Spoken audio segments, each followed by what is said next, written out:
My name is Udayan Mitra. I'm executive publisher at HarperCollins India.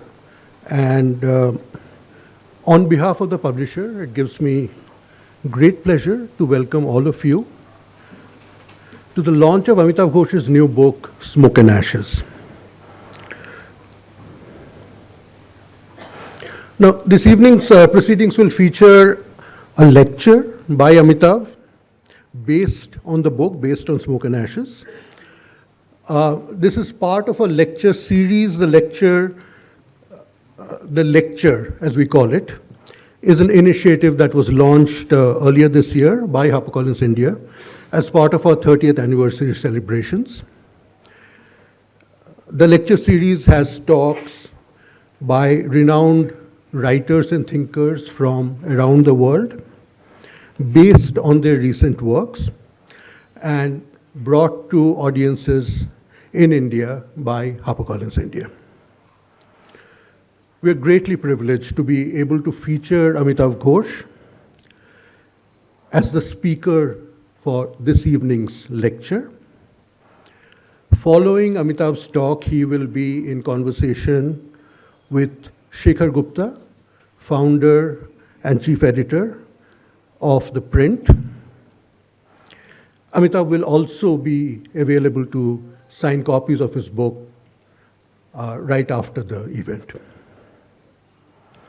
Now, it's a pleasure to be able to very quickly introduce Amitav Ghosh and to say a few words about Smoke and Ashes. Amitav Ghosh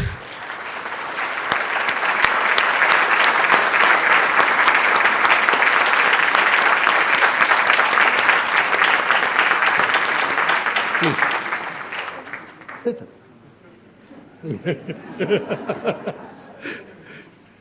Sorry for doing the stage introductions.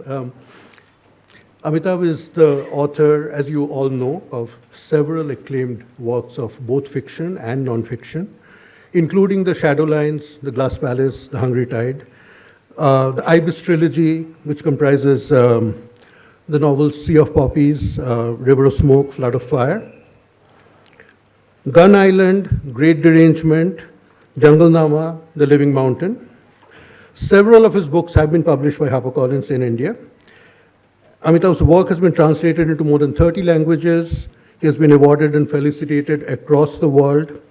In 2019, Foreign Policy magazine named him as one of the most important global thinkers of the past decade.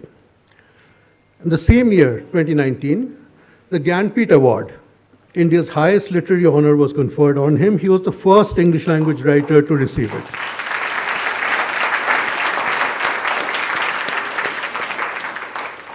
Now, very quickly about Smoke and Ashes, Amitav is going to talk about it, but just from the publisher's side, I wanted to say a few words. His new book is one of the most powerful, thought-provoking works of nonfiction to have been published in recent times. Here, Amitav recounts the fascinating journey into economic, social, cultural history that he undertook as he researched and then wrote the Ibis trilogy. And he tells us how the discoveries that he made influenced him both as an individual and as a writer. As he peels layer after layer of perceptions and understandings of Indian and Chinese history, trade patterns and cultural imperatives, our view of the past that has shaped the world we inhabit today expands progressively and gains a deeper, sharper focus. At the heart of Smoke and Ashes is the incredible story of the opium poppy, which you also see on the book cover, and its defining role in the making and unmaking of the modern world. It is a hidden history that invites deep reflection. Smoke and Ashes is not just an excursion into history. It's not just a memoir. It's not just a travelogue. It's not just a deep dive into the repercussions of colonialism and the opium trade. It's all of these things and more. It is quite simply one of the most powerful and arresting books of our time. We at HarperCollins India are privileged to be the first publisher in the world to bring this exceptional book to readers. This will be published internationally, but months from now. We are the very first to publish the book in the world. And you here in this room are the first people to be listening to Amitav Ghosh talking about his new book. Thank you very much. That's it from me. To start the proceedings, we will, since this is the book launch event, we will unveil copies of the book. May I call on stage Mr. Shekhar Gupta, please? May I also call on stage CEO of HarperCollins India, Mr. Anand Padmanabhan.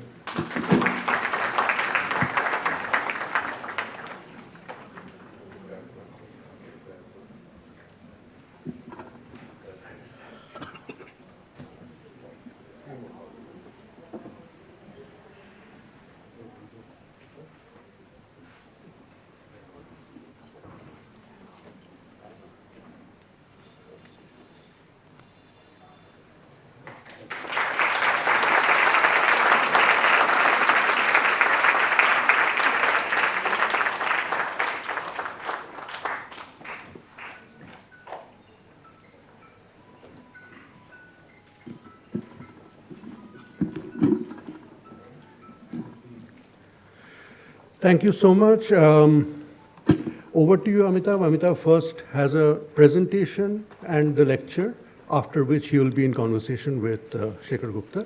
Podium is all yours.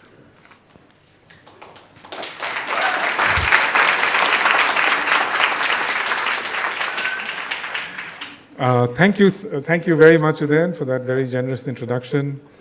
I can't tell you what a pleasure it is to be here in this hall where I've spent so much time over the years sitting on that side, listening to people speak.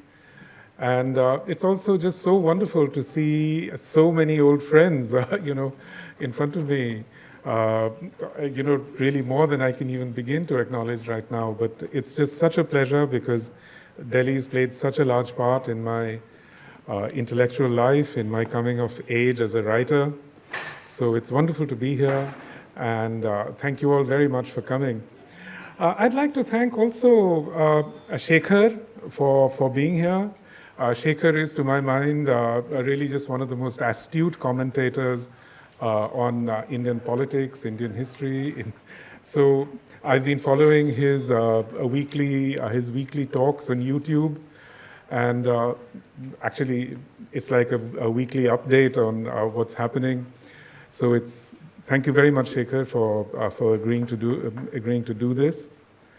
And let me say also that I'm so grateful to HarperCollins for organizing this, but also for producing this book, which is actually, when you hold it in your hands, you'll see the cover is even more beautiful than it looks at a distance. And even the artwork inside is just incredibly beautifully reproduced. When the whole process of publishing this book began, I really wanted it to be, I really wanted HarperCollins to take the lead.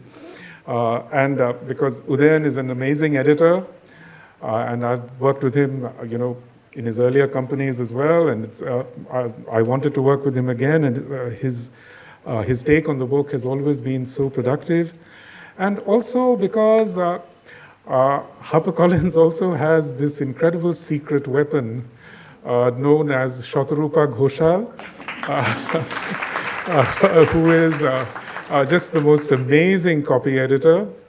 I've worked with her now for many years on many different books, and really working with her gives me this a sense of confidence about a book going out into the world, because she checks and double checks everything, even the ands and the buts.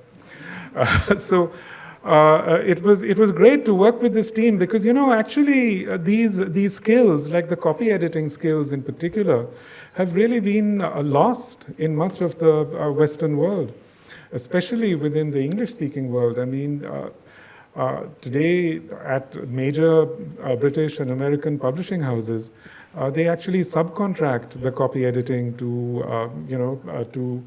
freelancers. And I don't think that one always gets the best result in those ways, because those freelancers have, they're dealing with like 20, 30 books, 2 or 3, 4 or 5 books every month, so they just don't actually have the time.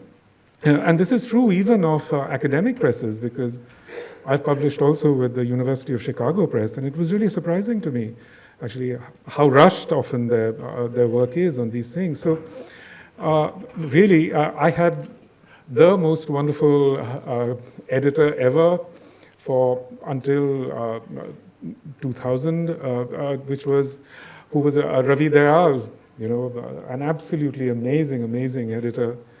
And I miss him really so much to this day. The skills that Ravi had, I think in a way those skills are really lost. But again, in as much as these skills exist, they really exist here. So, I think we need to take advantage of that, and I certainly have with this book. So many thanks to HarperCollins for their work. So I'm going to talk to you a little bit about the book to start with, and maybe we can have the house lights down a little bit so that the slides are more easily visible. Okay, yeah, that should work. So there we are. The story that I'm telling in this book really begins. It's a story about plants. It's about plants and humans and the ways that plants and humans have interacted. And one of the really bizarre things about Indian history, Indian colonial history, is the incredibly important role that two plants have played. One of these is tea. And the reason why tea is a very important part of this story is that, after the Europeans arrived in the Indian Ocean, the Portuguese were the first to create an outpost in China in the 16th century. So from that time onwards, Europe was exposed to Chinese products, but most of all to tea. And tea is said to have been introduced to England by Catherine of Braganza.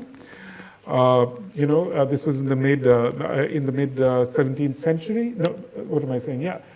And then tea caught on very fast, and tea very rapidly became an absolute mainstay of the British economy.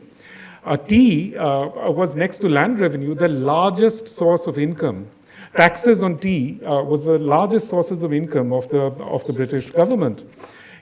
Tea could finance everything, including all their governmental establishments, all their diplomatic establishments, everything except the only larger source of expenditure for them was predictably military. But tea could have even sustained their navy, which was the dominant navy in the world at that time. So the British government was really very dependent on tea, all of which came from China, because tea was a Chinese product, and the Chinese produced very large amounts of tea for export.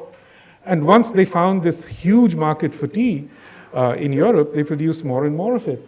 So the problem and the tea was entirely handled by the East India Company. It was a monopoly of the East India Company.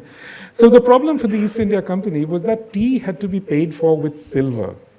So in the 17th century and early 18th century, because of the conquests of the Americas, because they were able to mine silver, the European powers were able to mine silver with slave labor and indigenous enslaved people. This was very cheap silver for them, and they were able to spend this money on Chinese imports, because the Chinese insisted on being paid in silver. But from the early 18th century onwards, there was the silver exports dwindled. There were also all these wars within Europe. So suddenly the East India Company was facing a crunch, where to find the silver. So in a way, it was kind of like the balance of payments problem that the world faces in relation to China often today. That China's always been this great manufacturing powerhouse producing all these goods. So for countries that import Chinese goods, the problem really is always how do you pay for it? There's an imbalance of payments. So what happened was that in the mid 18th century, the East India Company took a decision. This is, of course, the time when they're expanding into Bihar, which was so. I should explain that since maybe the 16th century onwards, there was a very small opium industry in India. It was based mainly around Patna on the one hand, and then on the other hand in the Malwa region, exactly where it is now, that is Neemuch and those areas.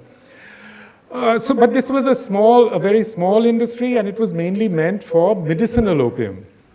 Because opium is one of the most powerful medicinal substances known to human beings. And everybody had some need for opium because it worked as an anesthetic, it worked as a general drug. Even today, if you look at the list of ingredients on most across-the-counter medications, you'll see that opium often figures in them. So, even today, we are very far from being independent of opium, so to speak. So there was this small industry, and this industry, a very large part of it was based in Bihar, in the region around Patna. And after the Battle of Buxar in the mid-18th century, this region falls into the hands of the British. And at that point, they decided to establish a monopoly over opium. And in the 1760s, according to legend at least, there was a famous meeting of the East India Company in Calcutta, and one Colonel Watson suggested the idea that Chinese tea exports should be paid for with opium. So that was what they decided to do. They decided to give them to sell opium to the Chinese. And the first shipments of opium that they sent in the 1770s and so on, opium was actually already banned in China. In 1729, the Emperor of China banned opium, because opium was already trickling in through. By the way, I should also explain that the Dutch pioneered this whole model of taking opium from what was then the Bengal province and selling it in the Dutch East Indies, and it worked very well for them. So already by the early 17th century, some opium was trickling into China from the Dutch East Indies. And once the British started sending lots of opium to China, the market grew at a phenomenal rate. You can see here how quickly this market grew. And this meant that also the production of opium within Bihar expanded phenomenally over a very small period. And this entire industry was systematized during the 1770s, and in 1799, the British declared a complete monopoly over opium production. They established something called the Opium Department. And the Opium Department was like a sort of small kingdom within an empire, because they literally administered a very large part of what is now, of what we might call Purvanchal. That is Bihar and eastern UP. So in this period, you see how rapidly this opium market grows. And this is basically the region in which, in the late 18th century, this is the region where, basically between Patna and Banaras, where opium production was centered. And there was a big opium factory in Patna, and there was another big opium factory in Ghazipur. And my book, the Ibis trilogy, begins. My book, The Sea of Poppies, the first of the Ibis trilogy, begins in Ghazipur. Ghazipur was the center for opium production of what was known as Banaras opium. So there you are. These are early pictures of. So this is Ghazipur. Ghazipur has actually some really beautiful buildings, including this, which is the Chehel Satoon, which is modeled on a famous monument in Isfahan. And here's another picture of Ghazipur, made by a person, by an artist who I think was actually the greatest Indian artist of the 19th century. His work was very little known because the Marquis of Hastings was his patron, and he took away all his work, and it was basically buried in his castle until about 40 years ago. So I'll be showing you lots of Sitaram because I really think his work is absolutely incredible. So this Lord Cornwallis, Butcher Cornwallis, who fought some terrible battles in America during the American War of Independence, was then after killing thousands of Americans, he was, of course, rewarded with the Governor Generalship of India. And he is actually buried in Ghazipur in this monument, right next to the opium factory. So that's his tomb, which was visited by Rabindranath Tagore and his family, because they spent 6 months in Ghazipur. And there's a wonderful sort of reminiscence of their 6 months written by his sister. I've talked about it at some length in this book, but they never went to the opium factory because, of course, Tagore's grandfather, Dwarkanath Thakur, was a very big opium merchant, and Tagore had very conflicted feelings both about his grandfather and about the opium trade, and he wrote about it extensively. So here's the tomb of Lord Cornwallis. The Ghazipur opium factory still exists, and it's one of the largest, if you think about it, this is the oldest industrial enterprise in India. It's founded in the late 1770s, and it's still producing opium. And so over these 150 years, it's probably produced billions of dollars worth. I mean, large parts of London are built on the money produced by this factory.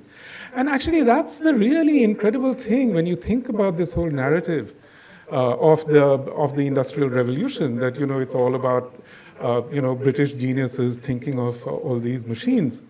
But throughout this entire period, the largest trade good in circulation, the most important by value, is opium in the 19th century.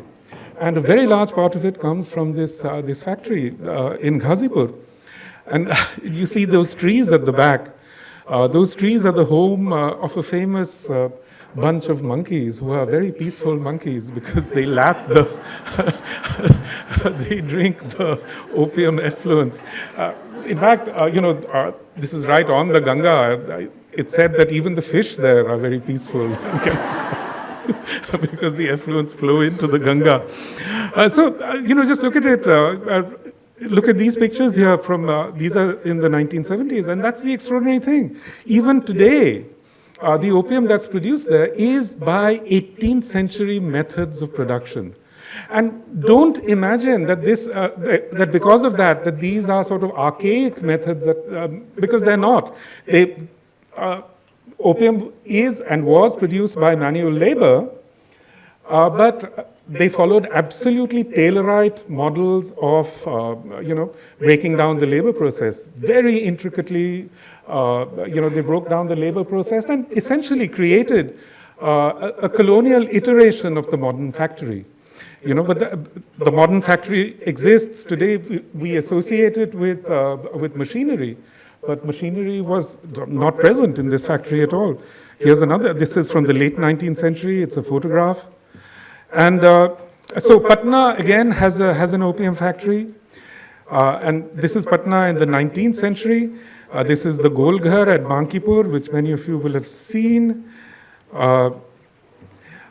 So here you have two views of the Golghar, a very interesting contrast.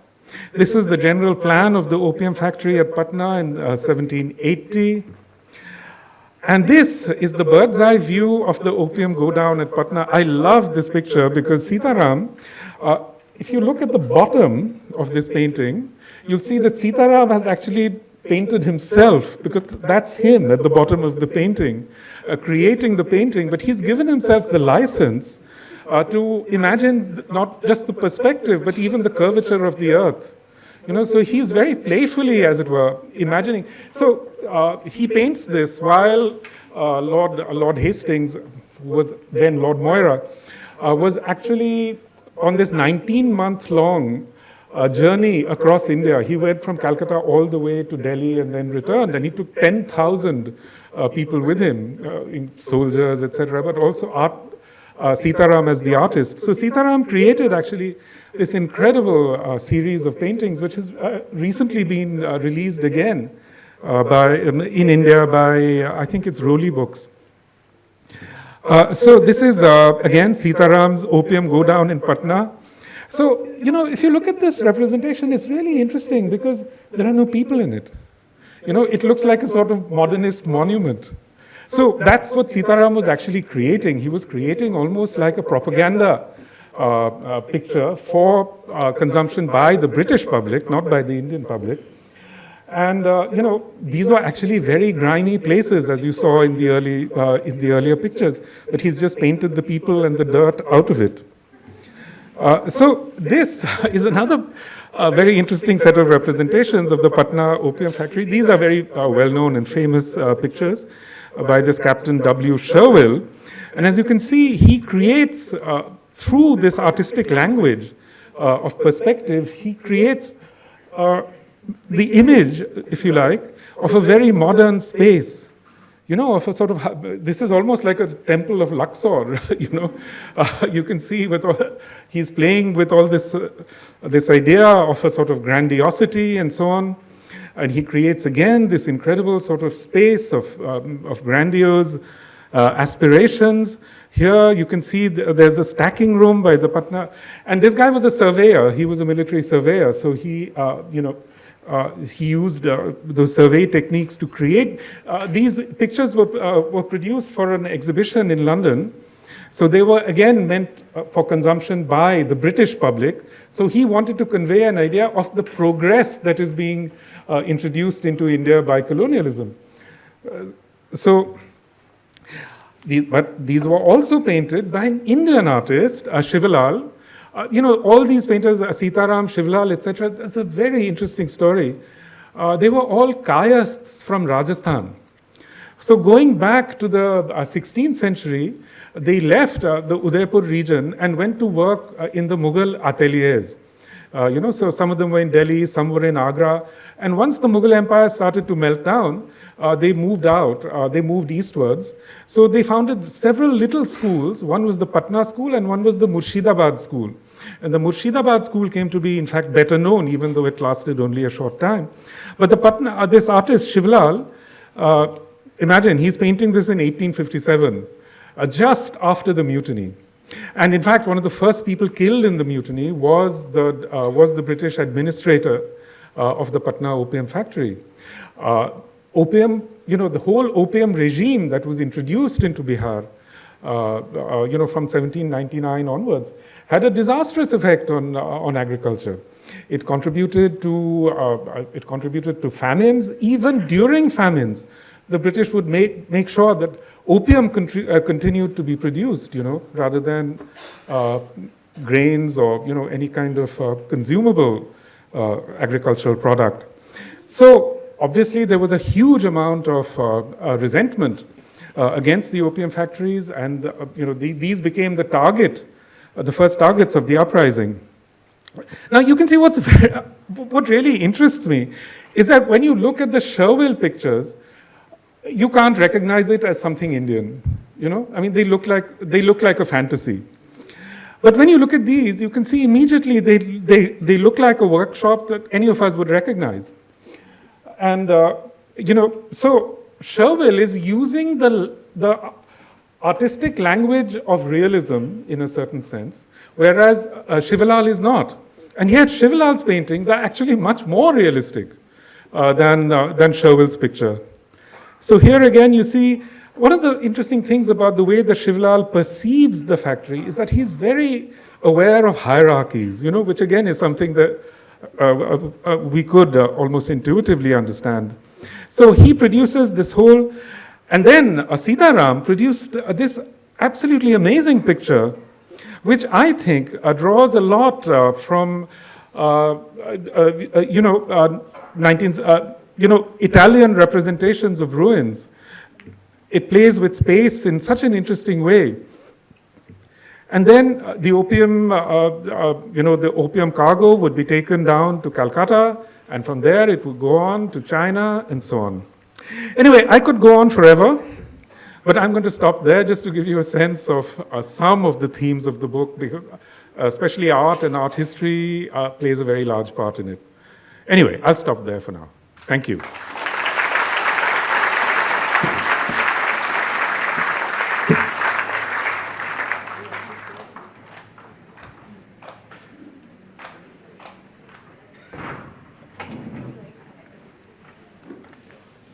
Thank you so much, Amitav. Mr. Shekhar Gupta, if we could have you on stage, please.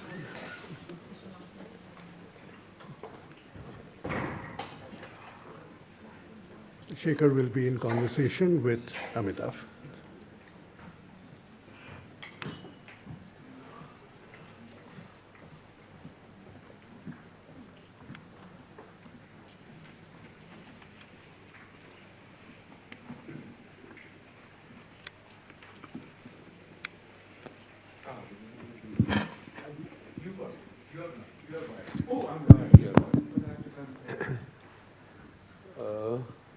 Does he have to turn it on? Okay. Will somebody do it, please, for posterity? Yes.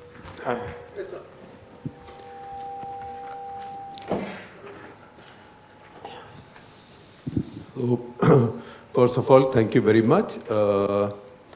I'm not the author of the book, and he's the star of the show. But who doesn't like sitting in front of a full hall?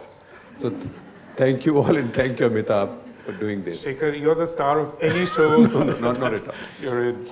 So, let me start with what I might. In this city, everybody can make claims to knowing something or the other.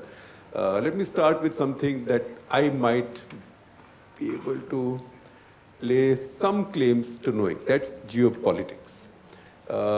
What struck me reading the book was how geopolitical it is. And I may not be in full agreement with the geopolitical interpretation of the book, but if you look at the state of the world now and see the new tensions between China, the US, on the larger scale, China in the Western world, and China and India. How much of that is rooted in history and this history? And how much of that is, say, post-Xi Jinping? You want me to answer that? Look, I can't really... well, let me go back to the 17th century and so on.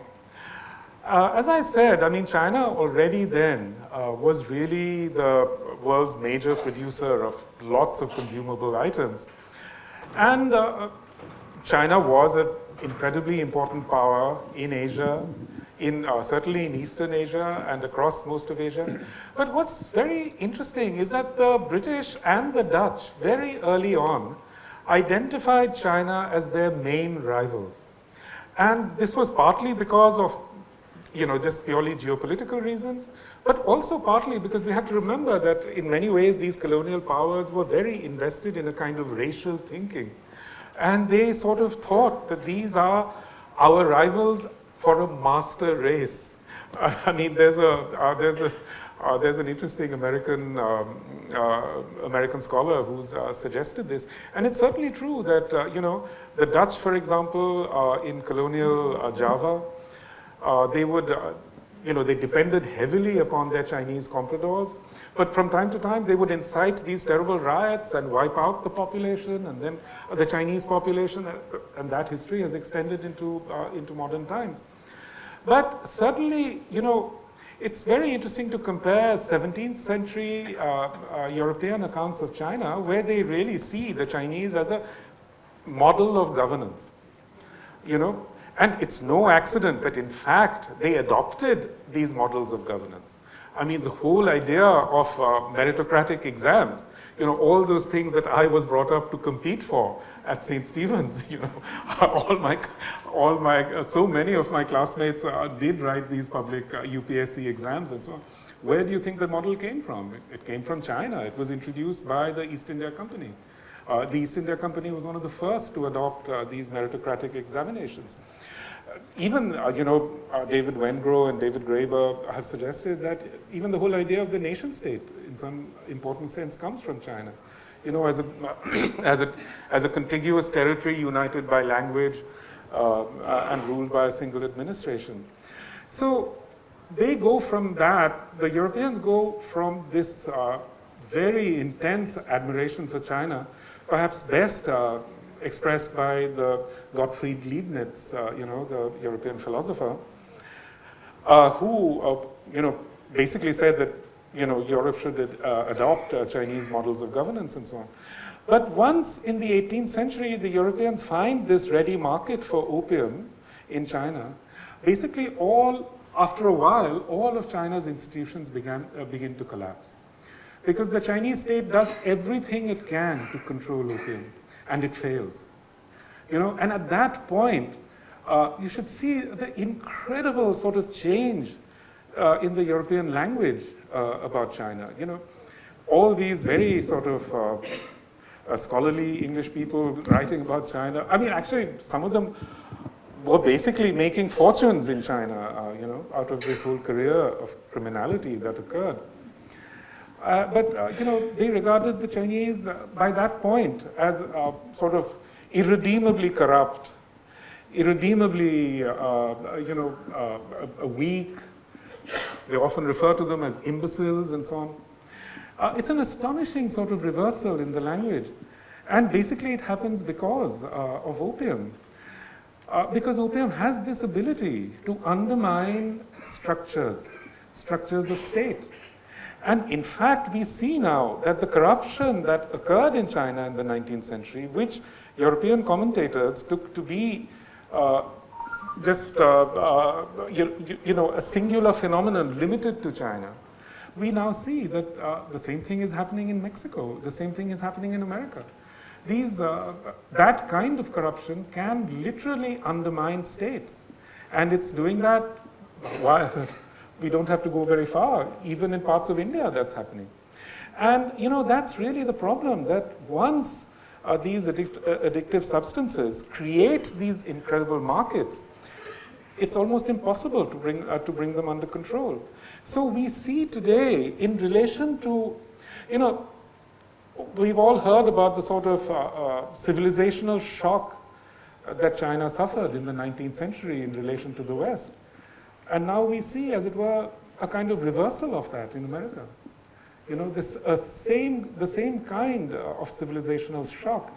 And I've got actually a whole chapter about that in this book. I mean, it's uncanny how similar it is. In the 19th century, opioids found their way into the palaces of Beijing. And today, the same could be said about the palaces of Washington. So,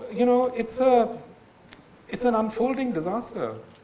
And I think it's actually, you asked about geopolitics. So the one thing I'll say is that we are going through a profound geological disruption today. We can see signs of it. Yes, sorry, what am I saying? Geopolitical, yes. We are seeing a profound geopolitical disruption around the world. And I think we don't recognize enough the degree to which, a plant is responsible for it.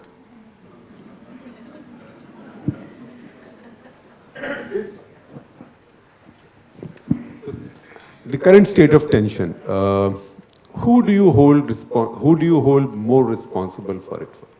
I mean, is it? See, there is a Xi Jinping factor. There was tension between China and the West.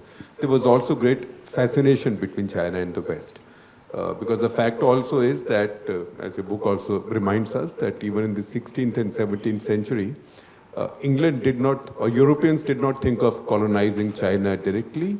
So they might have seen China as a master race, but they did not see India as a master race, Indians as a master race, right? And after that, there was this great honeymoon between China and the Western world. And that's how the modern Chinese miracle got built. This $1 trillion plus of trade surpluses, etc. But now this is changing. Who do you think is more responsible? Is it again the Western world, maybe going back to this nostalgia, maybe looking at the Chinese as lesser people? These are the people who used to be like this, and now they are ruling the world? Or is it the Chinese, particularly Xi Jinping? Having said that, I'll mention to you that I was in one of the groups where I keep getting stuff. I saw the listing of participants at the ongoing Math Olympiad. The largest number of participants are from China, and of the next 6 countries, if you look at the participants from those countries, almost everybody is of Chinese extraction. East Asian. A lot of them are Koreans also. Well, I mean, a lot of them, you can tell the difference. I think a lot more Chinese than Koreans, but very few Europeans. I think India is number 7 or number 8, number 9 in the list. with small number of participants. That said, please go ahead. You mean who is more responsible for Today. Look, I think one thing we don't adequately recognize is that this contest between China and the West is not a new thing. It goes back to the 17th century. And in effect, this contest has really shaped much of the world. Certainly it's shaped much of India. Because if you consider the importance of the tea industry, if you consider the importance of the, most importantly, the opium industry in the 19th century, it's astonishing to think that really, so much of Indian, not just economic life, but even cultural life, emerged from this massive contest between these two global superpowers, China and the West. For instance, so much of our visual world was really formed by Chinese influences, which came, through this process of contestation. I mean, the Indian merchants who were going to Guangzhou, they introduced many special kinds of textiles, but including Gara saris, but also the Tanchoi saris, which ultimately become the Banarasi saris. So Banarasi saris, if you consider that my mother got married in a Banarasi, my wife got married in a Banarasi sari, these actually, we think of them as the ultimate Indian product, but essentially they're products of Chinese inspiration. If you think of tea drinking in India, we think of tea as chai as basically, chai to India is what apple pie is to America, but chai comes from China, So I would say that this contest has really shaped the modern world, and is far from over. And I would hesitate to make any predictions for the future, but it certainly has had a shaping influence on modern history. So I'm still curious, and I'll push you on it. 16th century, Indian power is also at its peak. The Mughals are at their peak. But in the 16th century itself, Western European powers see India as a place where they go and trade, where they make money and ultimately colonize. They don't see India as a master race. A lot of the discourse in India would tell you, oh, we were the largest economy in the world. This was the peak of the Mughal power. And this is quote unquote secular discourse as well as the right nationalist discourse. Both say that we were the largest economy in the world. So when you are a big power, you have a big powerful ruler or ruling a big powerful government in India, ruling a large landmass and a large number of people, why are you seen as candidates for colonization and the other ones seen as a master race to be feared? Well, the remarkable thing is that even in that period of decline and so on in the 19th century, I mean, it's not the case that the British, for example, that they didn't have plans to colonize China. They did often. But really, the Ming, the Qing dynasty, which is often sort of derided as very weak and so on, and it was in many ways very weak, but they were clever enough to fight off the colonizers. I mean, basically, that's one of the great achievements of the Qing, which is increasingly recognized, that they were flexible enough, and they were able to mobilize enough resources to keep the colonial powers at bay, meaning that they restricted them to Hong Kong and so on, Hong Kong and Macau. But another really interesting thing is that in the 19th century, even as China is losing all these wars against the European powers, they continue to expand eastwards. So they were winning a lot of battles, in the east. So it's a very peculiar situation where the Qing are just about able to hold off the colonizers, but at the same time they are themselves, in some ways being colonized. So talk a little bit more about how this kind of interaction with China, you say it changed the subcontinent. How did it particularly change India, and how do you see that change in India now? I know a lot of it's in the book, so all you guys should read the book carefully, but I'm just leaking the paper a little bit.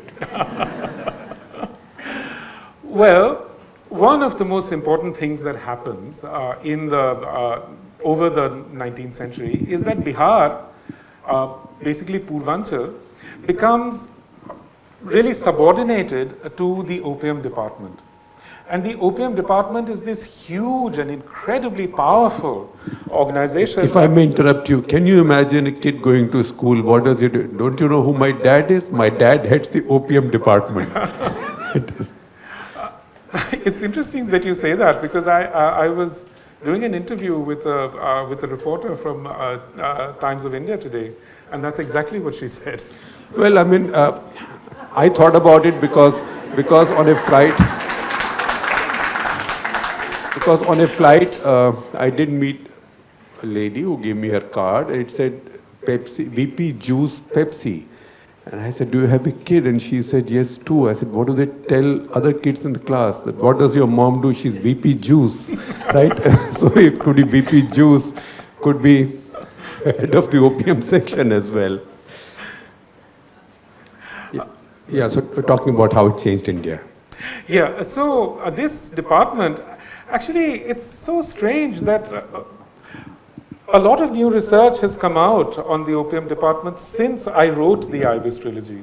And some of these researchers actually acknowledge that my trilogy inspired them to do the research. So we know a lot more about the opium department today than we did, even 20 years ago. So what happened is that the opium department had all these incredible powers, they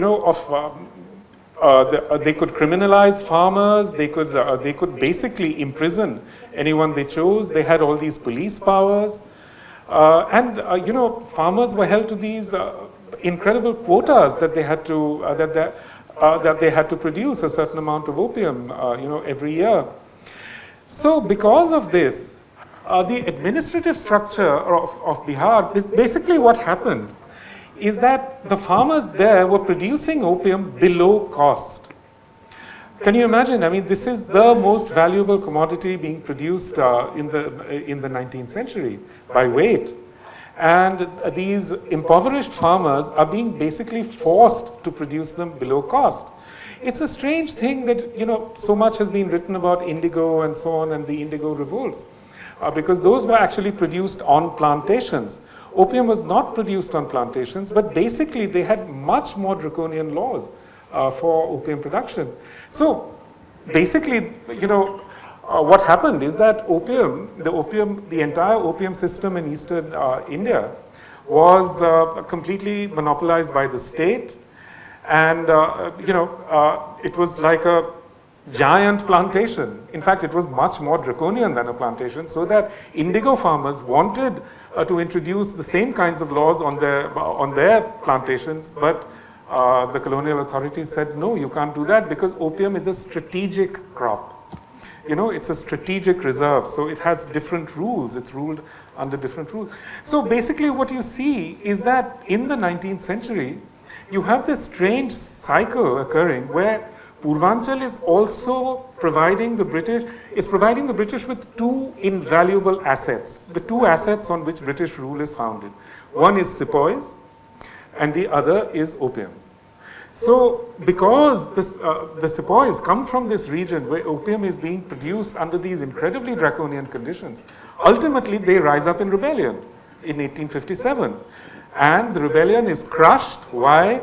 Because the sepoys had fought these wars against the Gurkhas, they'd fought these wars against the Sikh Empire. So when they tried to reach out to the Gurkhas and the Sikhs, those people said, no, we're coming after you. And that's how they managed to crush, the mutiny. Actually, we shouldn't use that word. We should say the war, because it was a war of 1857. So after that, what happens is that the British then stop recruiting soldiers from Purvanchal. Basically, from over it's like 60 or 70% of the British armies are recruited from Purvanchal, and after 1857 it goes down to less than 10%. You have to remember that within the colonial world, the army was one of the few sources of employment. It was one of the few sources of social mobility.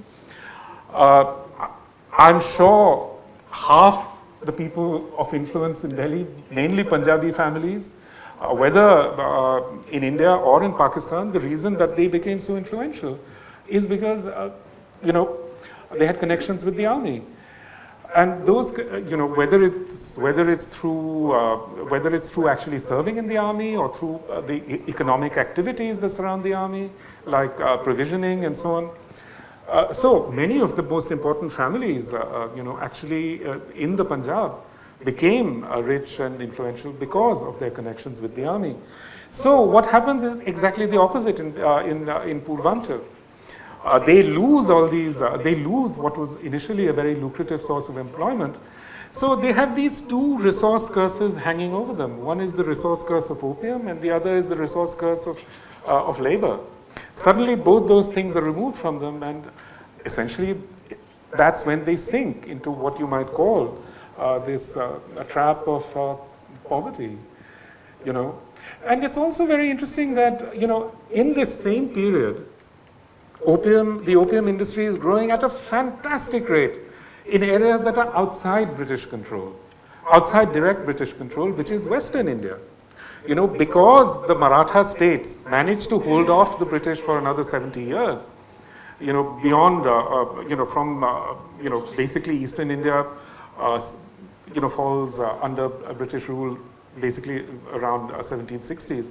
But the Maratha states managed to fight them off until about 1803, which is the Battle of Assaye. But even after that, the Maratha states are very powerful. The Sindhya state continues to be very powerful, continues to defy the British. And under the protection of these states, a huge opium industry grew up. And basically, that opium industry became, it sustained Bombay. Bombay was essentially kept afloat by the opium industry, as Amar Farooqi, who has written a wonderful book called Bombay Opium City. So what you have then is two models of economy arising in Eastern and Western India. In Eastern India, the most important trade, which is opium, is completely controlled by the British. In Western India, it's a complete free-for-all. It's a very much more a free market. So all kinds of communities participate in it. Every single commercial community of Central and Western India, are basically participating in the opium trade. So what you have is a complete colonial hierarchy in Calcutta. In Bombay, on the other hand, you have a much more egalitarian, open kind of system. Bombay never becomes the kind of colonial city that Calcutta was. And I think we can see the results of that to this day. As I say in the book, Bombay got the economy and Calcutta got the economists.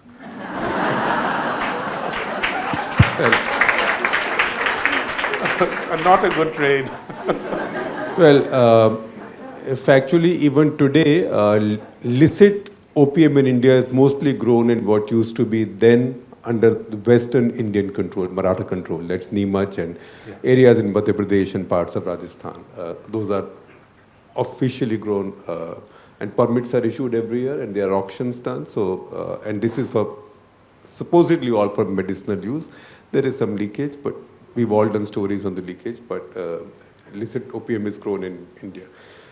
The other thing, the decline of the East and the rise of the West in Indian history is also synchronizes. In fact, that is the history of the farce called martial racist theory. Because every community that fought alongside the British East India Company in 1857 was then declared a martial race.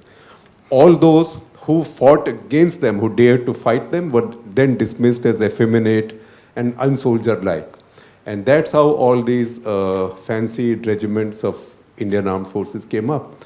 And it's a strange history because the British fought their last war when they defeated the Nepalese, the Gorkhas, in 1815-16 thereabouts, signed the Treaty of Sugoli, and got them to commit a bunch of Gorkhas to fight for them.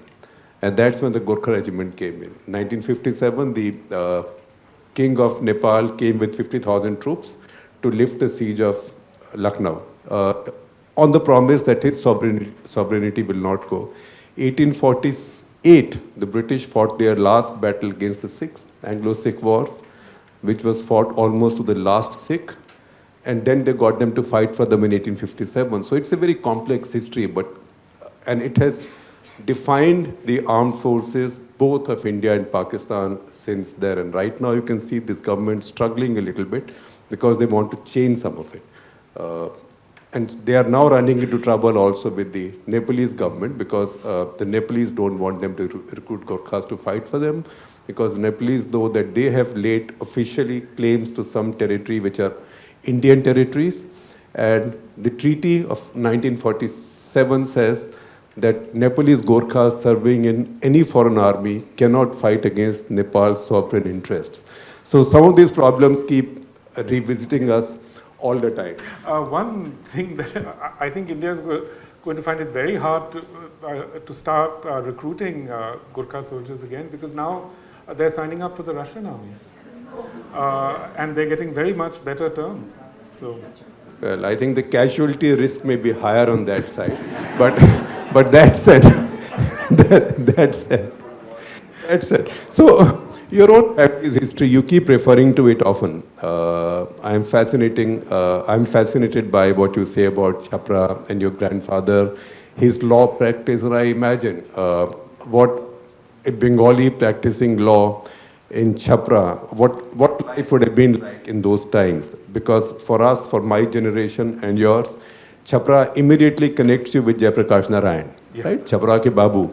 So going right back, how much of this did you hear from your family? And how much did that influence your line of thinking or your thought process? yes, that's a very interesting question. So, you know, my family legend, my family is originally from Bikrampur in what is now Bangladesh. But as I've written often, my father's family was displaced by an epic flood when the Podda River changed course. And then they lost their village was drowned. So then they set off moving westwards. And finally they ended up in Chhapra, which was where my father grew up. My father always spoke Bhojpuri with his family. I grew up listening to Bhojpuri all around me, and I loved the language. I loved the sound of the language. And that was why I started writing a book that began in the Ghazipur region, which is a Sea of Poppies, because I became very interested in this whole history of indenture and so on. But it was in the process of writing this book that I suddenly realized, I used to wonder, you know, growing up in the 1970s when Bihar, you know, all the images associated with Bihar were of poverty and other negative things. So I used to wonder, why did they stop in Chhapra of all places? Why didn't they go on, you know, a little further towards Delhi or something? And then I realized something my father hadn't ever mentioned, because he always loved to tell stories about Chhapra, growing up in Chhapra, what it was like, and so on. What he never mentioned is that Chhapra is the capital of Saran district, and Saran district was, throughout this period, the most important producer of opium. You know, so I imagine that, you know, my ancestors somehow found some niche within the you know, the whole regime of the opium department. This is speculation on my part. But my grandfather was a lawyer, and you know, even if he wasn't involved with the opium department, at least half the cases he would have been handling would have been around lawsuits around, you know, around opium, around, you know, ownership of fields and so on. So these are the strange ways, you know, in which opium has really reached so deep into the lives, into our personal lives, and we somehow never acknowledge this. But you know, it's a strange thing. It's not just here, but it's also true in America. I mean, all the major, many of the most well-known families of northeastern America, they made their money in opium, you know, and they are perfectly well aware of this, even though most Americans are not. Similarly, you know, so often, you know, when these books came out, and I was on book tour in America, I would mention all the institutions in America that are basically founded on opium money. You know, you think of every major American Ivy League college, you think of many minor colleges in America, all of them, you know, have these endowments which were founded with opium. The entire American railways, you know, in the mid-19th century were built by opium barons, you know, who went back and channeled all their money into opium. So when I would mention this, you know, in, let's say, the Midwest or Western America, people would be amazed and say, oh, how come? But when I said this in Massachusetts, you know, all those people already knew this, you know. Similarly, in Calcutta, you know, often when I say this, you know, basically the Marwari movement into Calcutta came from opium connections. And most of those families are well aware of this, you know, so it's no secret to them. But somehow, you know, this is the strange thing about this whole history of opium, that in India, that it played such a foundational role in our history, in our society. And this is all well known. Enormous amounts of historical work has been produced on this subject. And yet, do we hear about it in school or college or wherever? No, we never do. There's a sort of disavowal of this past, you know.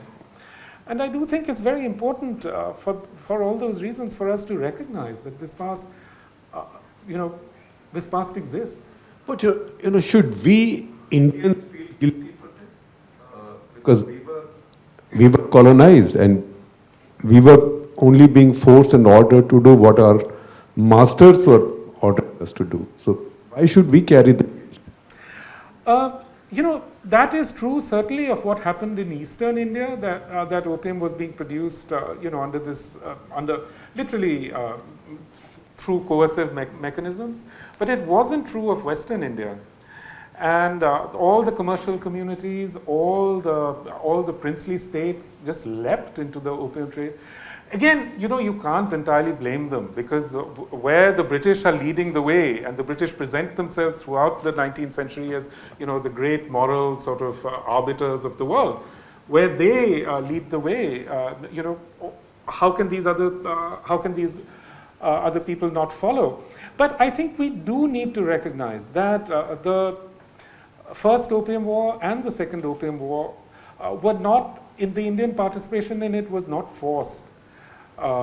In fact, the commercial communities of Western India basically financed this war.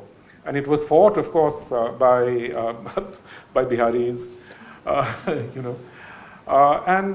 You know, so I don't think it's that easy that we can just say that we bear no responsibility for those wars, because I mean, it's a very complex set of connections. Okay, now before we open it up to questions from the audience, my last question: what can the current anti-fossil fuel campaign learn from the anti-opium movement? That's a very good question. And, you know, I think this is, let me say that, you know, writing this book was very, very difficult, because it's a very depressing story. It's a story about, literally about the human propensity for evil. There's no other word for it. And it's also a story about human fragility and frailty. You know, we like to build up this whole idea that humans are all powerful and that, you know, we are masters of our own fate. And when you read the story, you really see that that's not the case. I mean, this other entity, this very humble, simple-looking flower, has outsmarted us at every turn. When you look at this history, you cannot escape the uncanny sense that you're dealing with an intelligence, an active intelligence that is thinking ahead. I mean, can you imagine the most powerful military in human history, which is the American military, was essentially defeated in Afghanistan by a flower, you know? But that is what happened, and this is a fate that awaits many other states also. So, you know, it is it's a very difficult story to tell, but I think it needs to be told also because there is one bright spark in it, which is from the late 19th century onwards, a sort of global anti-opium movement arose, you know, and India was one of the centers of it.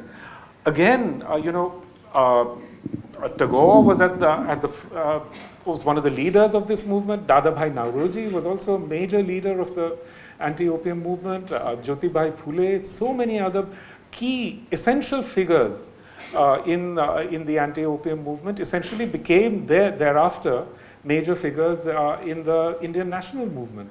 But strangely, this part of the emergence of an Indian national movement is very rarely again referred to in standard histories, even though it played such an important part. But the most interesting and important thing is that this was a completely transnational movement. In fact, the movement was led in many ways by the Chinese, by the diasporic Chinese, but it created all these transnational connections. And essentially, fossil fuel companies today are incredibly powerful entities. But these European empires in the 19th century were even more powerful.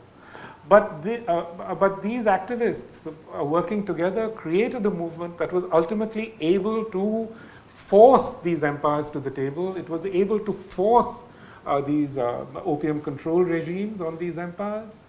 And ultimately, it's not surprising that the British Empire did not long outlast the end of the opium trade, because the whole structure was, in some sense, built upon it. And it's not just true of the British; it was also true of the Dutch.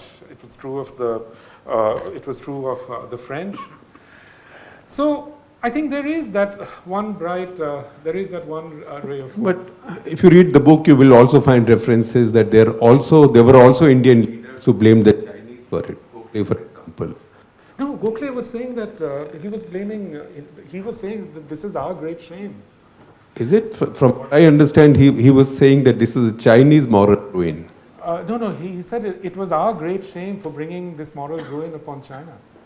And the same was, Tagore said this thousands of times, everywhere he could, that India is responsible for the ruin of China. So throughout that period, all the major Indian leaders were always said that. We may choose to forget it today, but that was the case. So when you read the book, you will find that he uses a very interesting expression about fossil fuel companies. He uses the expression trafficking in fossil fuel, just as these mafias were trafficking in opium. On which note, I shall throw it open to the audience. Please raise your hand. Please keep your questions short. Tell us your name. Wait for a microphone to come to you.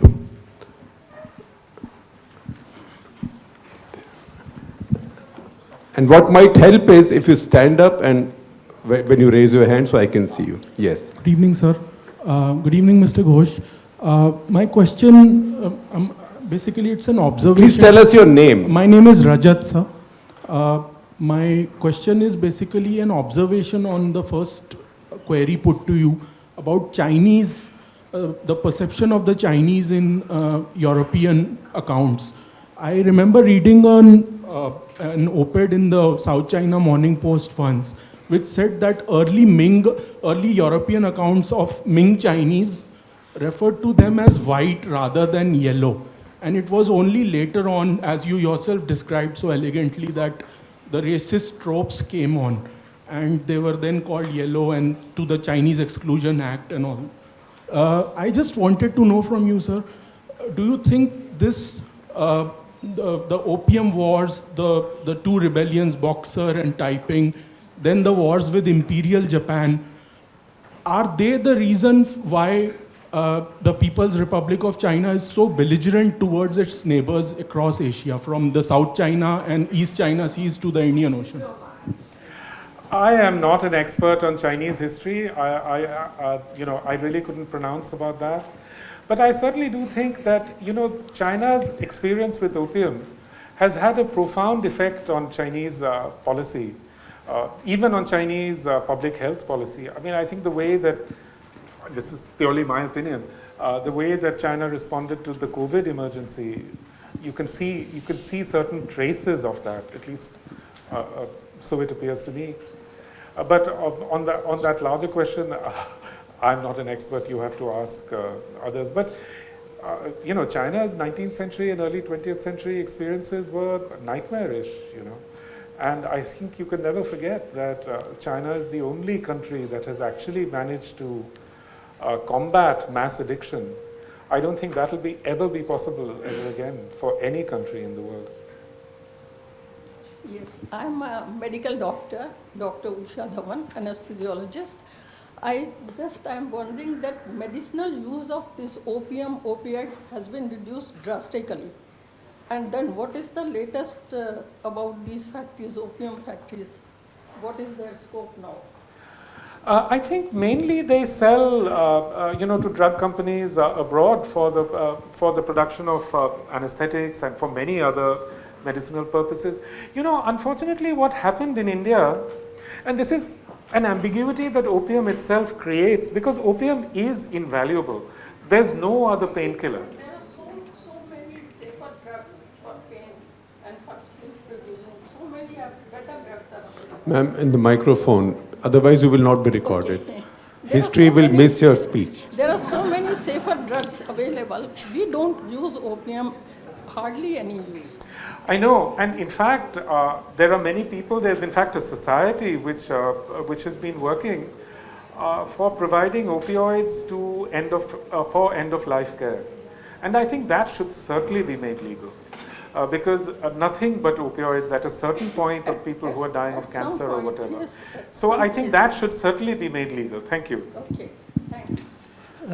I think the debate in America right now is over prescription by doctors under incentives from drug companies. So that's a slightly different issue, more complicated issue.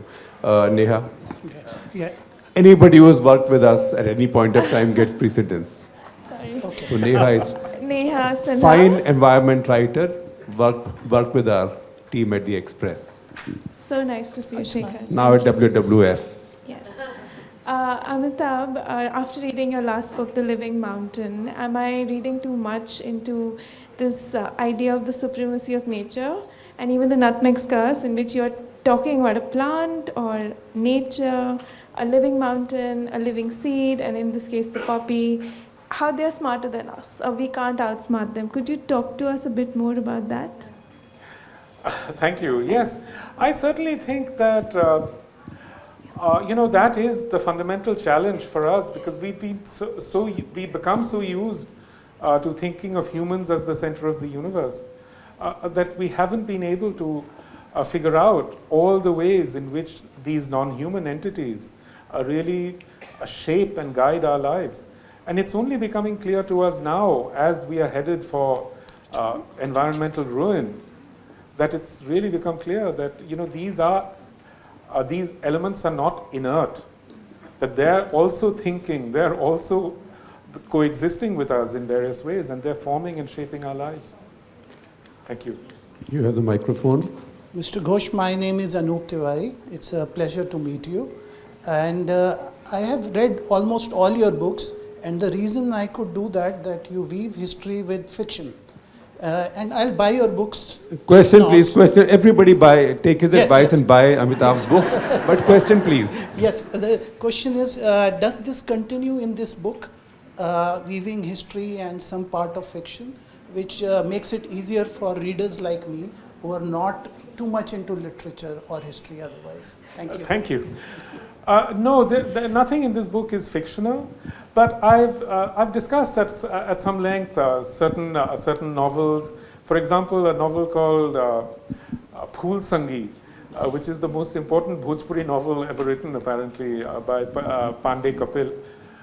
It's a very interesting book, and so I've talked about fiction, etc., at some length. But no, this is completely a non-fiction book.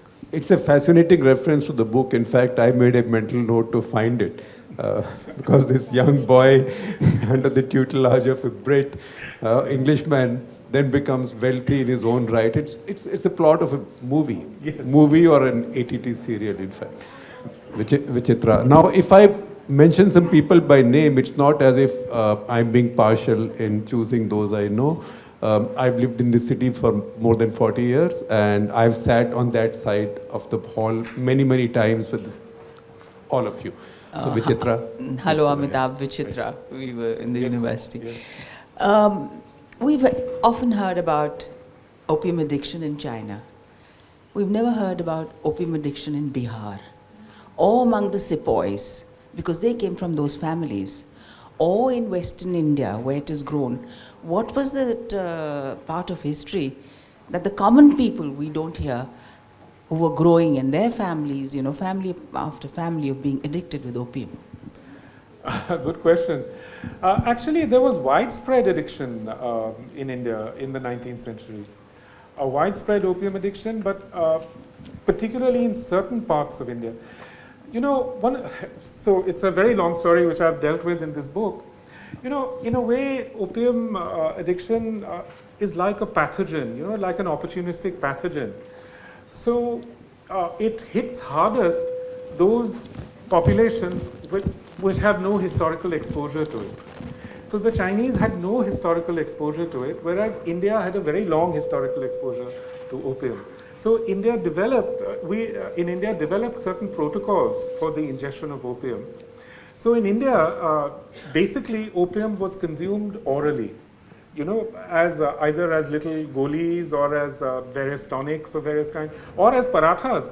I've often met people in central India who have grown up eating opium parathas, In China, because they did not have this historical exposure to opium, opium arrived in the wake of the introduction of tobacco.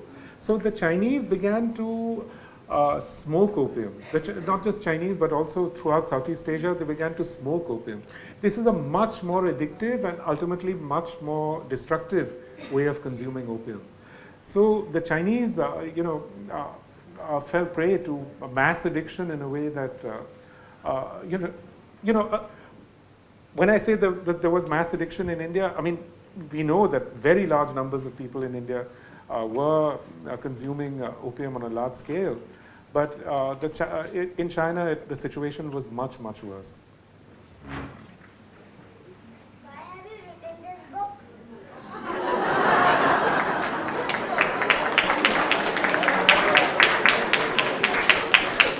Tell us your name. Tell us your name first.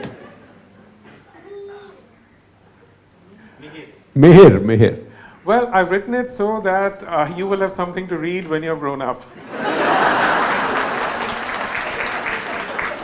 I think I won't be surprised if he's already reading it. I would not recommend it for children. Microphone there. Well, I mean, Vichitra, you asked about Bihar. Bihar's got Khani now, right? Which also is a terrible addiction. And Kenny often has cocaine mixed in it. It's a terrible addiction, and it's look at the incidence of oral cancers and things. It's terrible for poor people. There was a gentleman there. Yeah. I think the gentleman who raised his hand is now busy talking. Yes. In the back, then we'll. First the gentleman here, then the gentleman in the back, on the same side. Yes. Any more? One in the back there. Yes, right there. Yes, go ahead. Hi, I'm Ranjit, and I'm actually the audiobook narrator of Smoke and Ashes. Oh, so nice I have a to special meet you. bond with the.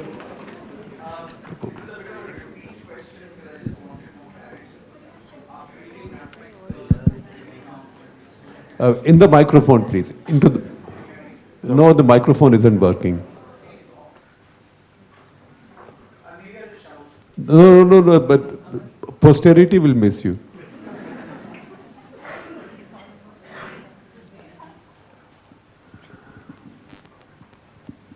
Those things run out of battery. I think the Chinese. Yes, shout. Yeah, this one works. So I just wanted some more clarity because this has been the most intriguing part of all three books. The intelligence of plants, trees, etc. How exactly do you mean that? Do you mean that like human beings, they decide, they plot, they plan? Or is it with a bit of poetic license? I just wanted more clarity on what you mean by the intelligence of plants and and mountains, so forth. It's intriguing. I wish I could provide you with that clarity, but I don't have that clarity myself. Because it's impossible to know. What a plant is thinking is impossible to know. But at the same time, we have to acknowledge at some level that there is something akin to intelligence at work here. Some process is occurring here that is outside the scope of our understanding. And that is exactly what makes this thing so powerful. And I think that's really why, in indigenous cultures around the world, even within Adivasi cultures in India, this is widely recognized. That plants have a certain kind of intelligence, and there are people who can communicate with plants.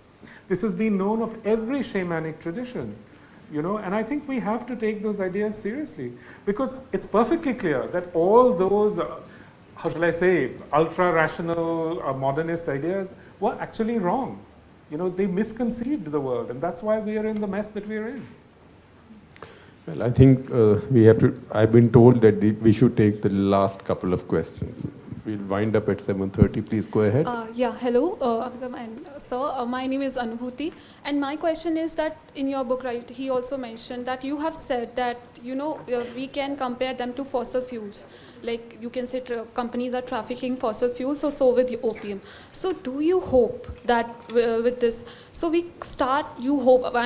what do you think someday human psychic kind of counters this? Or you see it as a necessary evil, that at some point we need to recognize that, okay, there is an intelligence living with us and we need to coexist with it. Or someday we counter it, like the human psychic grows up and it realizes that no, we can counter this urge to be with opium. How do you see it for us? Well, what I would say is that the first and most important thing is that we approach other beings and other creations with a sense of humility. Because that is exactly what this story tells us, how fragile we are, how frail we are. And we've really reached now the limits of our powers. We see that you see this in Delhi today, with the Jamuna flooding like this. And all of this has been completely predicted. All of this we know. But there's a mistaken way of thinking about the environment, that somehow we can control it because we are so dominant. And we are not. We're completely at the mercy of these forces. Yeah, one last line. So you think it is not evil that we should think it? In the microphone, You should not think it is evil, but we should be more understanding towards it and try to build up with it, right? We should most of all think that we can't just use these things for our instrumental purposes. They have purposes of their own, which we do not know about. Thank you. You have a last question there? I think, yes, I think he's been waiting for a long. So this is the last question, yes. Good evening, sir. I would like to ask you one question. Your name first. My name is Dr. Kinshuk Majumdar, and I incidentally did my PhD on sir's writings. So my question to you is that you should have been here, not I. That would have been my fortune. But sir, to be very honest with you, sir, we have been struggling with the whole notion of ecology and the ecological imbalance that has been created, as you mentioned, in the Glass Palace, the cutting down and the British destroying it through timber. And do you think that the Indian merchants, of course, and the kings, were not in a position, because India was a very rich nation when the British came, were not in a position to understand the politics behind this cutting down of the trees and this continuous, destruction of nature, because Indians were, as Shekhar also says in American history, that we were worshippers of nature. So do you think that we were suddenly taken back by this sudden influx of this craze for commercialization that we lost even in the battle of nature, not only the financial ruin, but also the ruin of the nature? Well, it's certainly true. I think that this sort of German-style forestry that the British introduced in the 19th century was a disaster. And not just here, it's been a disaster everywhere. This whole idea that a forest can be basically made into a factory, with these monocultures of trees and so on. I mean, that's been a long-term disaster for many countries around the world. Are you from the publisher side, or are you a questioner? Pardon me? Okay, then this is absolutely the last one. Absolutely. He's not complaining, but publishers are. That's the reason I asked you if you are, in future, publishers should have a uniform or t-shirts for their teams. Good evening, sir. I'm Ashwarya. This is in tandem with your literature and how you've always focused on a lot of performative traditions, like Bon Bibi, you've talked about Mansa Devi myth. So I was just wondering, has opium also affected certain performative traditions in the regions? It actually has. I mean, not opium directly, but certainly people connected with opium. You know, opium's created this enormous sort of noir literature in China in the 19th century. It created, just as it's creating this huge noir literature in America, you know, beginning with Breaking Bad and everything is, you know. So yes, there are all these literary forms associated with drugs, if you like. So in our normal conversations, if somebody brings some story and says, oh, I heard this is going on, what do you think? Lots of stuff floats on WhatsApp. So my usual answer is, ye chandu khane ki gossip hai. Right? Now we say chandu khana as a matter of fact, without figuring out what exactly it is. When you read the book, you see the word chandu used in the right context. So chandu khana was an opium den, and that's where people went into smoke in the old days. So this session comes to an end. Amitav will be available here to sign copies of